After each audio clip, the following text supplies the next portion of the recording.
तो सनातन आपके नज़रिए में क्या है? सनातन धैर्य है। सनातन आप में, मुझ में और देश के हर युवा में, दुनिया के हर व्यक्ति में मौजूद। कुछ लोगों ने आकर कहा कि ये संभव नहीं है, कुछ लोगों ने आकर कहा कि आप कंट्रोवर्सी के बीच में फंस जाएंगे। तो हम लोगों ने कहा कि ये मर्यादा पुरुषोत्तम भगवान श्री राम की यात्रा है और ये गाजे बाजे के साथ निकलेगी। और 22 जनवरी जी को जो मंदिर बन रहा है, देश में धूमधाम है और हम उसका संदेश पूरे देश भर में देंगे। साउथ और नॉर्थ की कनेक्टिविटी का गैप जो लोग तथाकथित बताते हैं, हम उसको भी इसमें दूर करने का प्रयास करेंगे कि साउथ इंडिया और नॉर्थ इंडिया भगवान राम के समय से एक है और आज भी।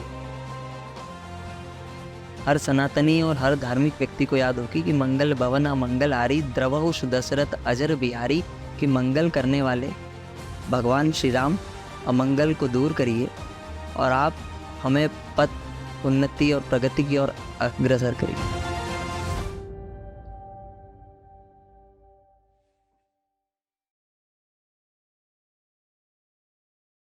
हेलो फ्रेंड्स, 2024 की शुरुआत एक और दिवाली से होने वाली है। हम सबकी ज़िंदगी में राम जी पधारने वाले हैं और इसी चीज़ का इनॉग्रेशन 22 जनवरी को है।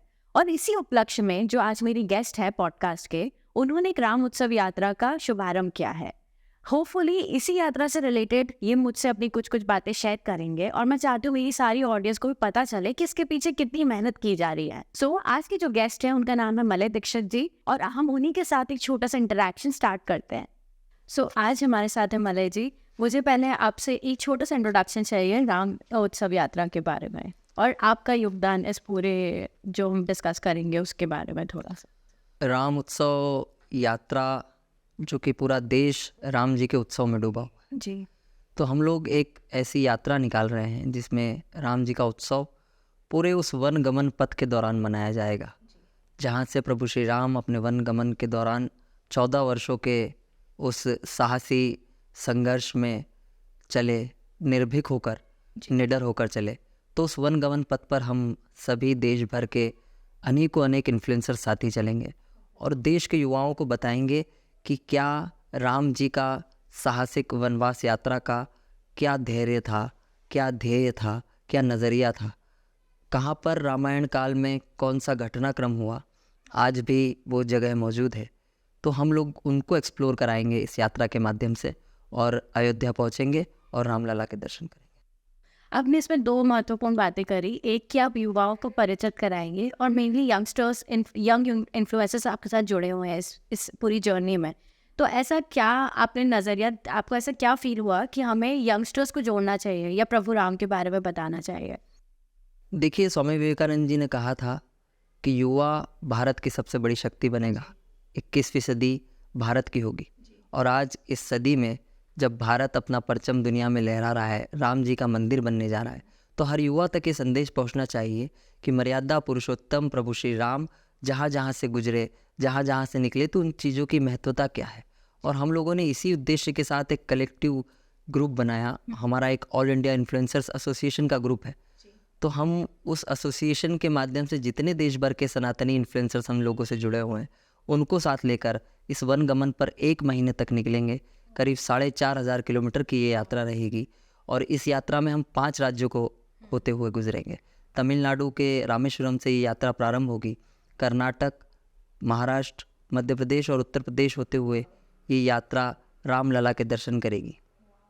सनातनी का आपके हिसाब से मीनिंग क्या है? क्योंकि आजकल सनातन होने को लोग पॉजिटिव और नेगेटिव दोनों ही लेते हैं। मतलब थोड़ा सा हम इस टॉपिक से अलग डिस्कस करें, थोड़ा सा स्पिरिचुअलिटी की तरफ, तो सनातन आपके नज़रिए में क्या है? सनातन धैर्य है जी, सनातन जनता के लिए, राजा के लिए, कार्मिक के लिए, मार्मिक के लिए, सभी के लिए एक समान है। सनातन एक ऐसी चीज़ है जो हमारे अंदर धैर्य पैदा करती है, हमारे अंदर सहनशीलता पैदा करती है। सनातन हमें गर्व महसूस कराता है। सनातन हमारी संस्कृति है। सनातन राष्ट्रभक्ति है। सनातन हर जगह है। और किसी को सनातनी बनना हो, जैसे हम लोग बोलते हैं कि मैं सनातन हूँ, तो मेरे अंदर ऐसी क्या क्वालिटीज़ होनी चाहिए कि मैं गर्व से कहूँ कि मैं सनातनी हूँ? मैं तो मानता हूँ एक और प्रॉब्लम है कि हर कोई इसको धर्म से रिलेट करता है। तो क्या ये सिर्फ धर्म से रिलेटेड है कि कुछ गुणों से रिलेटेड? जैसा कि मैंने कहा कि सनातन संस्कृति है, जी सनातन एक संस्कार है। सनातन आप में, मुझ में और देश के हर युवा में, दुनिया के हर व्यक्ति में मौजूद है। और वो कैसे मौजूद है? जब हम हाथ जोड़कर किसी को प्रणाम करते हैं और अपना शीश झुकाते हैं, वो सनातन है।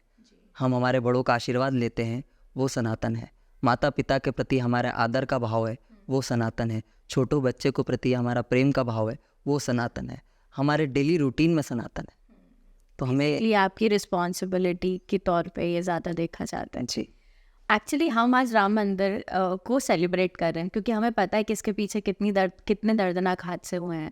पर मैं चाहती हूँ कि थोड़ा सा आप संक्षिप्त में मेरी ऑडियंस को बताइए, क्योंकि छोटे छोटे बच्चे भी देखते हैं जिन्हें ज़्यादा पता नहीं है कि इतना सेलिब्रेट क्यों किया जा रहा है। राम भगवान जब अयोध्या से वन के लिए निकले थे तो उन्होंने शौर्य गाथा लिखी। तो ये घटनाक्रम जितना भी हुआ वो शौर्य गाथाएं हैं। और हमारी पुरानी पीढ़ियाँ जो हमें बताती हैं कि इन्होंने संघर्ष करा। सब लोग बताते हैं 400 साल पुराना ये संघर्ष आज समाप्त हो रहा है। तो ये सबसे बड़ा उदाहरण सनातन संस्कृति के धैर्य का है कि हम मेजॉरिटी में होते हुए भी हमारे प्रभु श्री राम के मंदिर स्थापना, जहाँ पर उनका जन्म हुआ, उसके इंतज़ार के लिए हम लोगों ने 400 साल का इंतज़ार करा। और धैर्यपूर्वक आज ये मंदिर बना। मंदिर निर्माण उस शौर्य गाथा का जीता जागता प्रतीक है। हर उस व्यक्ति के संघर्ष का प्रतीक है जिन्होंने राम मंदिर बनाने के लिए संघर्ष करा, चाहे वो किसी भी माध्यम से जुड़ा हो, मनोबल से जुड़ा हो, आत्मिक रूप से जुड़ा हो या भौतिक रूप से जुड़ा हो। जैसे आपने बोला कि पेशेंस सबसे इम्पोर्टेंट चीज़ है जी। इन सब में, सारी क्वालिटीज़ में।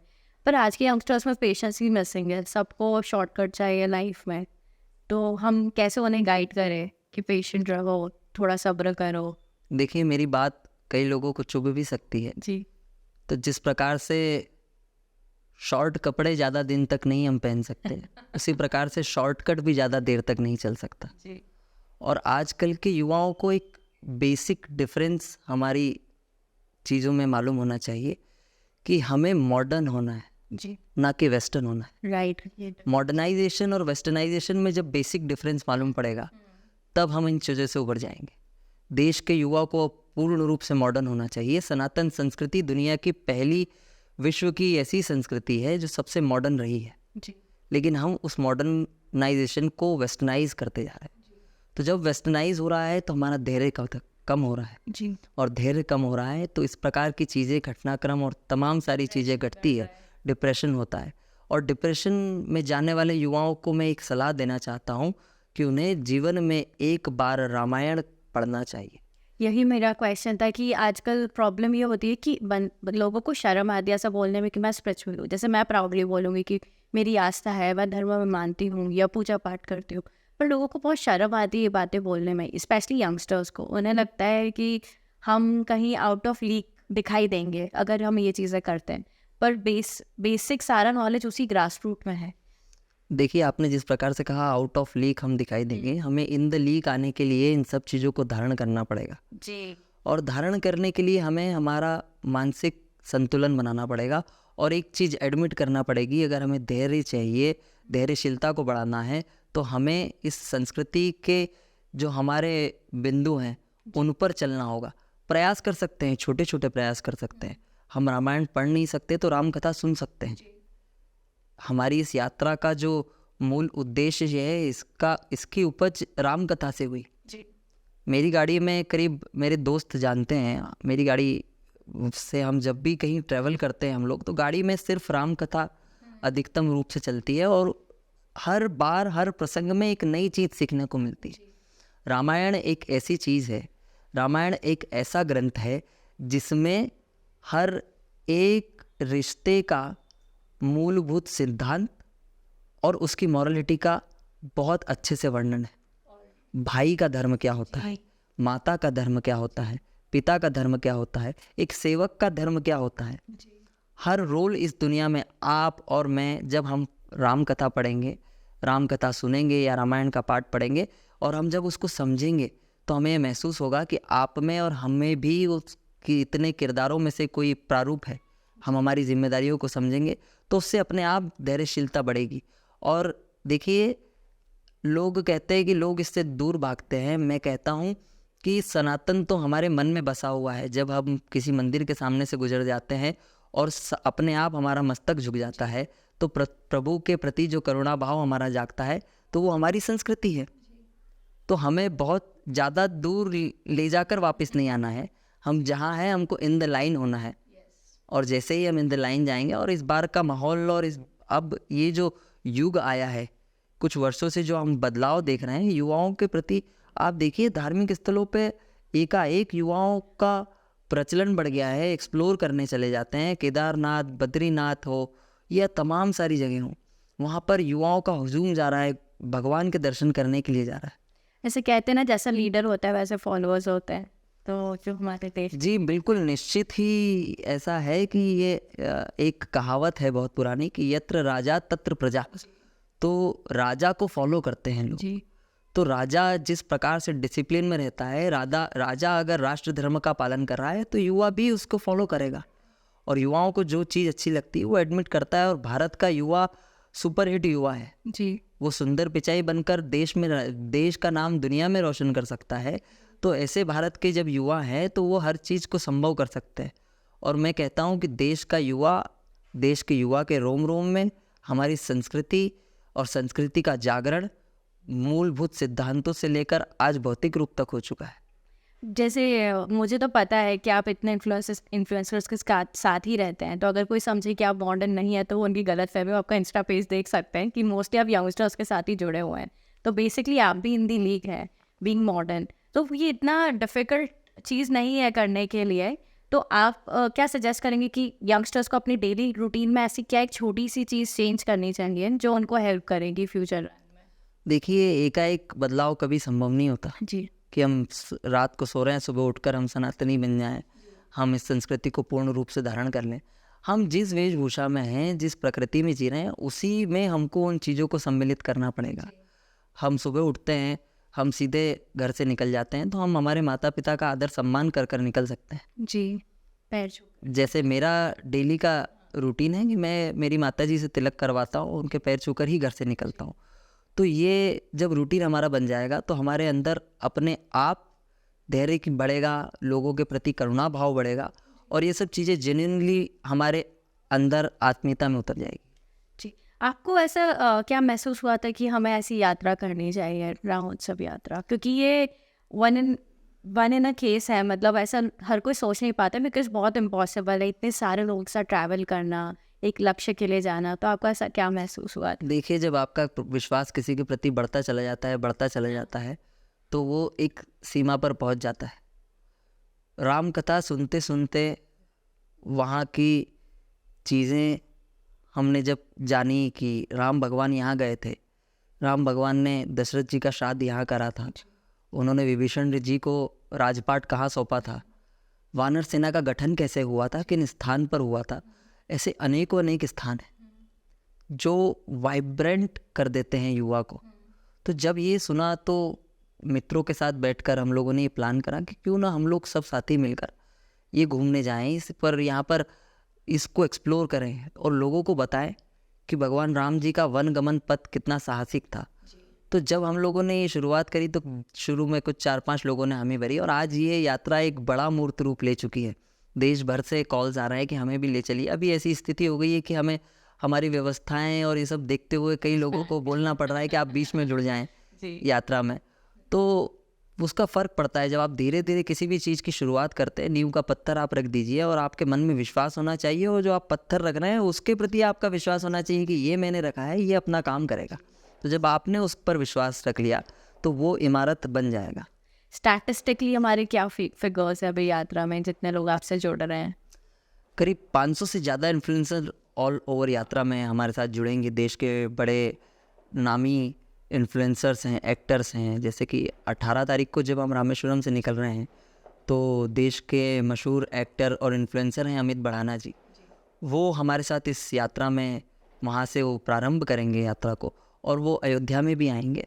और जब ये मैसेज इंडिया वाइड जा रहा है कि इतने लोग इतने अलौकिक कार्य के लिए निकल पड़े हैं, और हमारी यात्रा में हम लोगों ने हमारी जो टीम है उसका नाम दिया है वानर सेना। तो हम सब इन्फ्लुएंसर्स वानर सेना बनकर भगवान राम को एक्सप्लोर करेंगे, और ये वानर सेना हर उस स्थान को देश के हर युवा को बताने का प्रयास करेगी कि यहाँ पर प्रभु श्री राम जी ने क्या घटनाक्रम हुआ था, कहाँ पर दशरथ जी का श्राद्ध हुआ, कहाँ पर वो उन्होंने राजपाट सौंपा, कहाँ पर उनसे भरत मिलने आए। और ये जब चीज़ें युवाओं को मालूम पड़ेगी तो निश्चित रूप से रामायण का भाव युवाओं के मन में दोबारा अंदर जाने लगेगा। और थोड़ा सा श्रद्धा और बढ़ती जब हम खुद देखते कि भगवान हम जिन्हें भगवान मानते हैं, मतलब ऑलरेडी भगवान ही है, वो एक्चुअली थे। मतलब लोगों को प्रूफ देने की ज़रूरत नहीं है कि भगवान थे, आप या कुछ सोचो, ये सब की ज़रूरत नहीं है। ये एक्चुअली जीता जागता सबूत है कि 4000 किलोमीटर आप ट्रैवल करेंगे उसी रास्ते पर। जी, ये वही बात है कि बंद कमरे में कितना भी बड़ा हैलोजन जला दीजिए, सूर्य का काम सूर्य ही करेगा। जिस प्रकार से ये सारा कुछ सत्य है, तो उसी प्रकार से ये धार्मिक चीज़ें भी सत्य है कि हम बंद कमरे में कितना भी कर लें, लेकिन जब हम इस संस्कृति को देखने जाएंगे तो एंडलेस है। यस, और वही आस्था और ये हमारी जब आस्था इस रूप से बढ़ेगी, आगे बढ़ते हुए मैं बोलता हूँ निश्चित रूप से ही हमारा एक छोटा सा कदम है कुछ युवाओं तक देश के पहुँचेगा। हम लोगों ने कैलकुलेटिव रीच निकाली तो हम 30 करोड़ लोगों तक एक साथ पहुँच सकते हैं अगर हम पोस्ट कर दें। तो देश का एक बड़ा धड़ा युवाओं का हम लोगों के साथ जुड़ा हुआ है। तो जब हम यहाँ पर इस संस्कृति का प्रचार करेंगे और राम जी के वनगमन पथ को बताएंगे, उनकी आधारशिला किस प्रकार से रखी गई और सब चीज़ें एक्सप्लोर करेंगे, तो निश्चित रूप से ही देश के युवा वहाँ पर जाएंगे, उन स्थलों को एक्सप्लोर करेंगे। और कुछ आप बताना चाहेंगे कि ऑडियंसेस कैसे जुड़ सकती है यात्रा से? इसमें देखिए मूल रूप से तो इन्फ्लुएंसर्स की यात्रा है, तो देश भर के सारे इन्फ्लुएंसर्स जुड़ सकते हैं। कुछ एक स्लॉट हमने वॉलंटियर्स का रखा है जो अपनी सेवा देना चाहते हैं, तो वो भी इसमें जुड़ सकते हैं। हमने वेबसाइट्स पर फॉर्म हमारे अपलोड कर रखे हैं, www.ramotsavayatra.com हम लोगों ने वेबसाइट बना रखी है। हमारा नंबर हम लोगों ने जारी करा है 8602086021, इस पर वो कनेक्ट हो सकते हैं। और मेरा ये मानना है कि हम कुछ शेष लोग यहाँ पर जा रहे हैं, बाकी लोग अपने मन से जुड़ जाएं, हमारे मनोभाव से जुड़ जाएं, ऑनलाइन रूप से जुड़ जाएं। और जब सब एक के बाद एक जुड़ते जाते हैं तो हाथ को हाथ होता है, और जब हाथ को हाथ होता है तो उसको ईश्वर का साथ होता है। एक चीज़ और मैं आपसे पूछना चाहूँगी कि आजकल यंगस्टर्स में सुसाइडल थॉट्स बहुत बढ़ रहे हैं, डिप्रेशन की तरफ भी बहुत जा रहे हैं, तो इन सब चीज़ों से वो कैसे बच सकते हैं? देखिए, हमें नेगेटिविटी को दूर करने के लिए हमारे अंदर पॉजिटिव एनर्जी लाना पड़ेगी। तो हमें तो पहले फाइंड आउट करना पड़ेगा कि पॉजिटिव स्रोत क्या है। जी, अगर हम नेगेटिविटी को दूर करने के लिए नेगेटिव स्रोत ढूंढेंगे तो नेगेटिविटी बढ़ेगी जी, और जब हम पॉजिटिव स्रोत ढूंढेंगे तो हमें हर उस पॉजिटिविटी पर जाना पड़ेगा। हमें जहाँ से पॉजिटिविटी मिलती है, हमें जहाँ से अच्छी वाइब्रेशंस मिलती है, हमें वहाँ जाना पड़ेगा। जिस प्रकार से कहीं कोई व्यक्ति किसी मंदिर में जाता है, उसका काम हो जाता है, तो वो उस मंदिर के प्रभु को मान्यता मानकर और अपना काम करने लगता है, वहाँ धूप देने लगता है। ये भी उसी प्रकार का क्रम है जी। तो हमको चलना ज़रूर पड़ेगा और पॉजिटिविटी की खोज में तो निकलना ही पड़ेगा। और जब आप डिप्रेस होते हैं तो अंधेरा छा जाता है, तो जिस प्रकार से मैंने कहा जब अंधेरा छाता है तो हमको सूर्य की तरफ देखना पड़ेगा। तो मैं एक छोटा सा आपको बात बताता हूँ कि अगर सिर्फ हम सूर्य भगवान को उठकर नमस्कार करने लगे तो हमारे अंदर पॉजिटिविटी आ जाएगी। तो एक छोटी छोटी चीज़ें, ऐसी तमाम सारी लाखों करोड़ों चीज़ें हैं, लेकिन एक छोटा सा पॉइंट युवा निकल कर अगर सूर्य भगवान को देख ले कि वो खुद तप रहा है और लोगों को इतनी एनर्जी दे रहा है, तो हम तो तुच्छ से प्राणी हैं। तो ऐसी छोटी चीज़ों से हमारे अंदर पॉजिटिविटी पैदा होगी। अच्छा, आपने जैसे इतना बड़ा सपना एक देखा जिसकी तरफ आप आगे बढ़ रहे थे, तो आई एम श्योर कि कुछ ना कुछ प्रॉब्लम्स तो आई होंगी। तो ऐसा कुछ स्ट्रगल जो हमारे साथ आप शेयर करना चाहें? देखिए, वो पथ ही क्या जिसमें संघर्ष ना हो। तो राम जी ने जब 14 साल का वनवास काटा और संघर्ष थे, तो कहा जाता है एक वाक्य में कि प्रभु श्री राम जब पथ पर चल रहे थे तो उनके पैर में एक कांटा चुभ गया। जी। तो लक्ष्मण जी, सीता जी और हनुमान जी ने उनसे कहा कि प्रभु आप ये कांटे को साथ में लेकर चल रहे हैं, ये काफ़ी दिनों से आपके पैर में है। तो उन्होंने एक ऐसा उदाहरण दिया जो हमें आत्मसात करना चाहिए कि उन्होंने कहा कि मैं अपने अंदर ध्येय में आए हुए व्यक्ति को, मैं अपने चरणों में आए हुए किसी भी कण को कैसे निकाल सकता हूँ जो मुझ में समा गया है। तो वो अपने संघर्ष पथ के दौरान इतनी चीज़ों को लेकर चले, तो हमें भी संघर्ष को अपनाना होगा। जब हम संघर्ष से दूर भागेंगे तो डिप्रेशन बनेगा। तो इसलिए रियलिटी। हाँ, तो हमें संघर्ष को स्वीकारना होगा और संघर्ष हर जगह आता है। जब हम लोगों ने शुरुआत करी तो हमें नहीं पता था कि हम कहाँ पहुँचेंगे, कहाँ तक जाएंगे, और अभी भी हमें नहीं पता है कि हम इस यात्रा को मूर्त रूप कैसे देंगे। वो सब जब हमारा विश्वास, जिस प्रकार से मैंने कहा था कि मूलभूत उस पत्थर पर जब आप नींव का रखते हैं, उस पर विश्वास कर लीजिए, तो आपके साथ सब लोग सृष्टि के साथ में लग जाएंगे। तो उसी प्रकार से मुझे भी विश्वास है कि प्रभु श्री राम की ये वनगमन पथ यात्रा, जब हमारा संघर्ष चल रहा था, बहुत सारी चीज़ें आई। कुछ लोगों ने आकर कहा कि ये संभव नहीं है, कुछ लोगों ने आकर कहा कि आप कंट्रोवर्सी के बीच में फंस जाएंगे। तो हम लोगों ने कहा कि ये मर्यादा पुरुषोत्तम भगवान श्री राम की यात्रा है और ये गाजे बाजे के साथ निकलेगी। और 22 जनवरी को जो मंदिर बन रहा है, देश में धूमधाम है और हम उसका संदेश पूरे देश भर में देंगे। साउथ और नॉर्थ की कनेक्टिविटी का गैप जो लोग तथाकथित बताते हैं, हम उसको भी इसमें दूर करने का प्रयास करेंगे कि साउथ इंडिया और नॉर्थ इंडिया भगवान राम के समय से एक है और आज भी है। मतलब एक और दिवाली होने वाली है। जी बिल्कुल। आपने एक शब्द बोला कंट्रोवर्सी, उससे मुझे मेरे स्कूल का दिन याद है। बीइंग 90s किड्स, जब हम लोग स्कूल में थे तो हमारे स्कूल कभी बंद हो जाता था क्योंकि बहुत सारे दंगे होते थे और राम मंदिर से रिलेटेड ही बातें होती थी। बट क्योंकि बचपन की बातें तो इतना याद नहीं है, पर मुझे इसलिए आपसे ये चीज़ डिस्कस करनी कि जो मेरी ऑडियंस है वो और भी यंग है, तो ऐसी बहुत सारी कंट्रोवर्सीज जुड़ी हुई है राम मंदिर के साथ। तो आपकी राय इस बात पर? देखिए, ये अच्छी बात है, आपको ध्यान है, और मैं देश के युवाओं को बोलना चाहूँगा कि इतिहास हमें पढ़ना चाहिए। जितना पढ़ रहे हैं उससे थोड़ा और जाके पीछे पढ़ना चाहिए। और ये क्वेश्चन का मेन रीज़न ये है कि आज सब सोचते हैं कि क्योंकि सनातनी हो रहा है इसलिए राम मंदिर को सेलिब्रेट कर रहे हैं, पर उसके पीछे का स्ट्रगल जो बनाने तक है वो बहुत अलग है। इस देखिए, लाखों लाख लोग लगे थे। मैं वही कह रहा हूँ कि हमें इतिहास का ज्ञान होना चाहिए, लेकिन एक सीमा तक ही नहीं होना चाहिए जहाँ तक हमें बताया गया। हमें उसके पीछे का भी इतिहास होना चाहिए। हर इतिहास के पीछे एक इतिहास छुपा हुआ है। तो उस पीछे वाले छुपे हुए इतिहास को आज हम धैर्य के रूप में धारण कर रहे हैं और राम मंदिर बन रहा है। तो देखिए, मुगलों ने जब हम पर शासन करा तो उन्होंने हमारे हर उच्च स्थल को तोड़ने का प्रयास करा, हर उस स्थल को ख़त्म करने का प्रयास करा जो हमारे भक्ति का भाव पैदा करता था, जो ऐसा स्थल था जहाँ पर जाकर हमें हमारे धर्म के प्रति और हमें खुद को कॉन्फिडेंस आता था कि हमारे ये पूर्वज थे, इन्होंने इस प्रकार का कार्य करा था। तो ये उनकी टेंडेंसी थी। तो उस टेंडेंसी में जब इस प्रकार की कई चीज़ें हुई और कई जगह यहाँ पर धार्मिक स्थलों को तोड़ फोड़ कर नई चीज़ें बना दी गई, तो हमने तो पुरानी चीज़ों को रिवोक करने का काम किया है, ना कि किसी चीज़ को ख़त्म कर कर नया बनाया है। तो ये हमारा देश था, वहाँ प्रभु श्री राम का मंदिर था, हमने दोबारा स्थापित करा है। तो इसका उत्तर सीधा सीधा सा है कि जो हमारी चीज़ थी वो आज हमने उसको स्थापित दोबारा करा है, वो किसी का था नहीं। इस देश पर मुगलों का जब शासन भी क्या कहें, मुगल तो पूर्ण रूप से अधैर्यवान और कुकर्मी थे।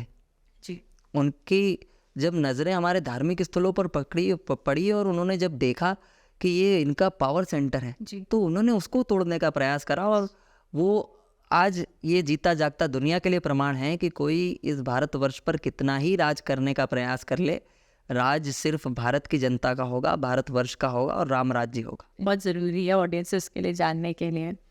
आजकल कोई भी इंसान अगर कुछ सोशल मीडिया पे बेचता है या प्रमोट करता है, वो अपने आप को इन्फ्लुएंसर कहता है या व्लॉगर कहता है।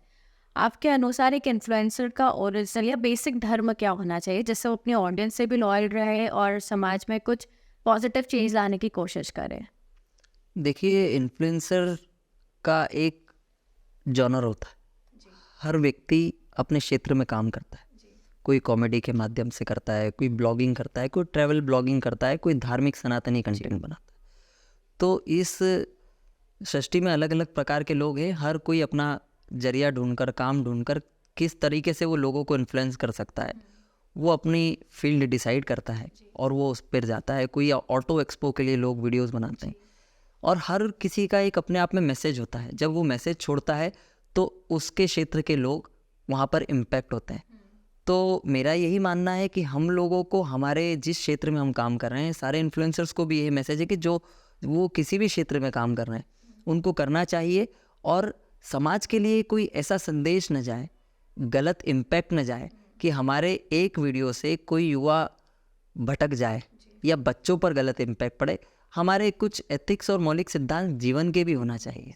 जिस प्रकार से हम मानते हैं कि पब्लिक में हम किस प्रकार का बिहेवियर कर रहे हैं या आपके 10 प्रकार के लोग देखते हैं, तो इन्फ्लुएंसर्स को एक ही मैसेज है कि आपकी 2 आंखें हैं, लेकिन आपके ऊपर 2 लाख आंखें हैं जो आपको देखती है और उन आंखों का आपको पता नहीं है। तो हमको उनका ध्यान रखना है कि हमारा मैसेज कहाँ तक जा रहा है, हमारी सीमाएं अपार हैं, तो हम लोगों को वही मैसेज दें जिस पर कोई गलत इम्पैक्ट बनाएं। वीडियो खूब बनाना चाहिए और हर फील्ड के वीडियो बनाना चाहिए, मैं किसी का विरोध नहीं करता, लेकिन हमको थोड़े से हमारे मौलिक सिद्धांत जो हम हमारे छोटे भाई को देखने से रोक सकते हैं, हमें वो नहीं बनाना चाहिए। जो हमारे बच्चों को हम देखने से रोकना चाहते हैं, हमें वो कंटेंट नहीं बनाना चाहिए। बाकी दुनिया में इतनी सारी फील्ड है, नेचर है, आप उसको एक्सप्लोर करिए और बताइए। पर मुझे लगता है अगर वो भी राम कथा सुनेंगे तो वो अपने बेसिक सिद्धांत से बिल्कुल 100% ये मूल उद्देश्य यही है कि जब हमको चीज़ें मालूम पड़ेगी तो हमारे बेसिक सिद्धांत अपने आप ठीक हो जाएंगे। इनलाइन आने और दूर होने में अभी दूरी बहुत कम बची है। जी मैंने जिस प्रकार से कहा था कि हमारे संस्कार वही हैं, उसको जागृत करना है, तो हम जागृत हो जाएंगे। और निश्चित रूप से ही भारत देश में सबसे ज़्यादा इन्फ्लुएंसर्स है और भारत एक हब है नए स्टार्टअप्स को आगे ले जाने का। युवाओं ने यहाँ के कर दिखाया है, तो निश्चित रूप से ही हमारी धर्म और संस्कृति को बचाने का काम भी अगर कोई करेगा तो मेरा विश्वास है कि ये इन्फ्लुएंसर्स उसमें सबसे बड़ा योगदान देंगे।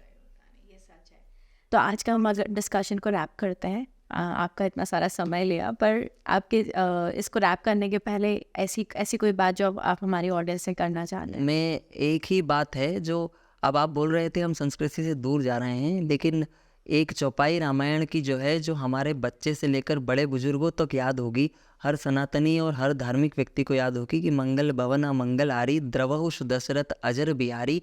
ये आपने और जितने लोग यहाँ पर सुन रहे हैं सभी ने सुन रखी होगी। इसमें रामायण का सार है कि मंगल करने वाले भगवान श्री राम अमंगल को दूर करिए और आप हमें पथ उन्नति और प्रगति की ओर अग्रसर करिए। जी, तो जय श्री राम। जय श्री राम। धन्यवाद।